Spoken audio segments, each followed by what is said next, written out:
করে দিন আনা দিন খাওয়া মানুষজন এতদিন ধরে তারা চালাতেন, তাদের পেটটা চালাতেন, সেই পেটের মধ্যে যেন লাথি মারা হলো। কারা মারছেন?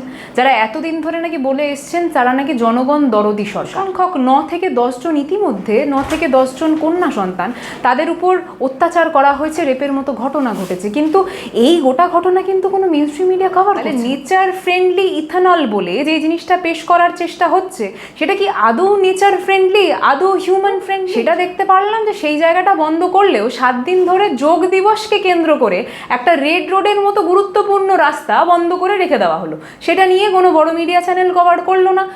বিজেপি ক্ষমতায় আসার আগে পশ্চিমবঙ্গে তাদের স্লোগান ছিল ভরসা ইন, ভয় আউট। কিন্তু ক্ষমতায় আসার পরে আমরা দেখছি একে একে হকারদেরকে উচ্ছেদ করা হচ্ছে, গরিব মানুষের ঘর ভাঙা হচ্ছে। এটা কোথাও না কোথাও একটা দ্বিচারিতা হয়ে গেল না? বিষয়টা একটু ঘুরে গেছে আর কি। এবার যেটা হয়ে গেছে সেটা হচ্ছে ভয় ইন, ভরসা আউট, এবং সেই দৃশ্যটাই আমরা দেখতে পাচ্ছি। তার মধ্যে থেকে অন্যতম যেই দৃশ্যটা আমাদের সকলের চোখের সামনে উঠে আসছে সেটা হচ্ছে যে হকার উচ্ছেদ, যেখানে দেখতে পাচ্ছি যে যেই জায়গাকে কেন্দ্র করে দিন আনা দিন খাওয়া মানুষজন এতদিন ধরে তারা চালাতেন, তাদের পেটটা চালাতেন, সেই পেটের মধ্যে যেন লাথি মারা হলো। কারা মারছেন? যারা এতদিন ধরে নাকি বলে এসছেন তারা নাকি জনগণ দরদি সরকার, তারা নাকি যদি ডাবল ইঞ্জিন সরকার বাংলার বুকে গড়ে তুলতে পারে তাহলে নাকি বাংলাকে এক ধাপ করে এগিয়ে নিয়ে যাবে। কিন্তু দেখতে পাচ্ছি যে ইঞ্জিন ফেলিয়ার দেখা দিয়েছে। দেখতে পাচ্ছি যে কিভাবে সাধারণ মানুষজনদের চোখের জল দিয়ে এত সংখ্যক 9 থেকে 10 জন, ইতিমধ্যে 9 থেকে 10 জন কন্যা সন্তান, তাদের উপর অত্যাচার করা হয়েছে, রেপের মতো ঘটনা ঘটেছে। কিন্তু এই গোটা ঘটনা কিন্তু কোনো মিউজিক মিডিয়া কভার করছে না। এটা হচ্ছে সবচেয়ে ভয়াবহ দৃশ্য। তারা যেই গোটা বিষয়টা আমাদের চোখের সামনে পেশ করার চেষ্টা করছে সেটা হচ্ছে যে বিরোধীরা উপস্থিত থাকবে না। কিন্তু কি জানেন তো, বিরোধীদের কণ্ঠস্বর যত তারা দাবানোর চেষ্টা করবে, বিরোধীদের কণ্ঠস্বর কিন্তু এতটাই তীব্র হতে থাকবে যে তাদের কানটা ঝালাপালা হবে খুব দ্রুত গতিতেই। এবং সেইটাই হয়তো 27, 28, 29 যেই গোটা সময়টা আমাদের আর কদিন পরবর্তীতে আমরা দেখব, সেখানে আমরা দেখতে পাচ্ছি, বুঝতে পারছি। আজকে যখন পেট্রোলের দাম বাড়ছে, আজকে যখন আমরা দেখতে পাচ্ছি ইথানলকে পেশ করা হয়েছে, যে ইথানল যেই মেঘালয়ের একটা গ্রামে উৎপত্তি করা হচ্ছে, সেই মেঘালয়ের গ্রামের মধ্যে এখন যদি তুমি গুগলে সার্চ করে দেখো, তুমি দেখবে যে সবচেয়ে বেশি ক্যান্সার আক্রান্ত হওয়ার সম্ভাবনা সেই গ্রামটার মধ্যে হচ্ছে। তাহলে নেচার ফ্রেন্ডলি ইথানল বলে যে জিনিসটা পেশ করার চেষ্টা হচ্ছে, সেটা কি আদৌ নেচার ফ্রেন্ডলি, আদৌ হিউম্যান ফ্রেন্ডলি? সেই জিনিসটা আমাদেরকে বুঝতে হবে।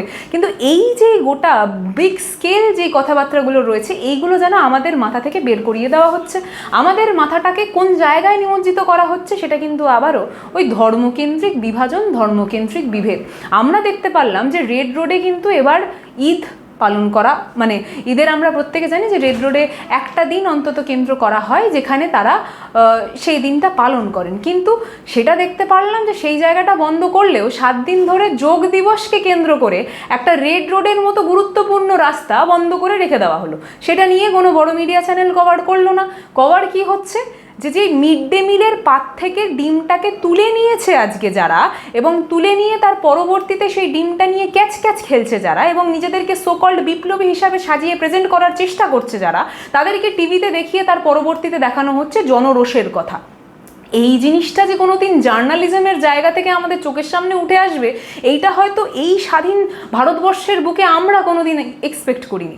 যেন গোটা বিষয়টাই তারা টেনে নিয়ে যাচ্ছে সেই ব্রিটিশের শাসনকালে, যেই সময় আপনি যদি কণ্ঠ ছেড়ে প্রতিবাদ করতেন আপনাকে পরের দিন আর খুঁজে পাওয়া যেত না। সমান দৃশ্য তারা চালানোর চেষ্টা করছে এই সময়তেও। কিন্তু বারবার আমি একটা কথা বলি, সেখানে আমাদেরকে অনেক টোন টিটকারি করার চেষ্টা করেছে তারা দেখানোর চেষ্টা করেছে তাদের কাছে নারায়ণী সেনা আছে, আর আমরা ততবারই বলার চেষ্টা করেছি যে আমাদের কাছে রয়েছে স্বয়ং নারায়ণ। অর্থাৎ যেই কালীঘাটের টালির চালা দিয়ে যাদের রাজনৈতিক ভবিষ্যৎ শুরু হয়েছিল, আজকে তারা কলার উঁচিয়ে তার পরবর্তীতে নিজেদেরকেই যদি ঈশ্বর মনে করেন, তাহলে তাদেরকে মনে করিয়ে দেওয়া ভীষণভাবে প্রয়োজন যে সেই টালির চালা এবং সেই টালির চালায় থাকা সেই মমতা বন্দ্যোপাধ্যায় কিন্তু এই 41% কর্মী যারা বুক চিতিয়ে তার জন্য লড়াই করতে চায় তাদের পাশে রয়েছেন। আর হ্যাঁ, এই প্রত্যেকটা কর্মীও সেই নেত্রীর পাশে রয়েছে। তাই যারা এই ডিম ছুঁড়ে বিপ্লবী সাজার চেষ্টা করছে, যারা নিজেদেরকে এইভাবে দেখানোর চেষ্টা করছে যে তারাই ছিলেন সর্বে সর্বা, তারা যদি দুদিন আগে আপনারা এই বুমটা ধরে ইন্টারভিউটা নিতে যেতেন, তাহলে জিভ দিয়েই তারা জুতোটা পরিষ্কার করে দিত এই প্রত্যেকটা নেতা নেতৃত্বের।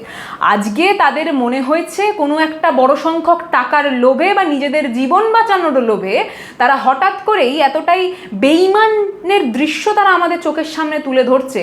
সেই বেঈমানটা কিন্তু তাদের জাত।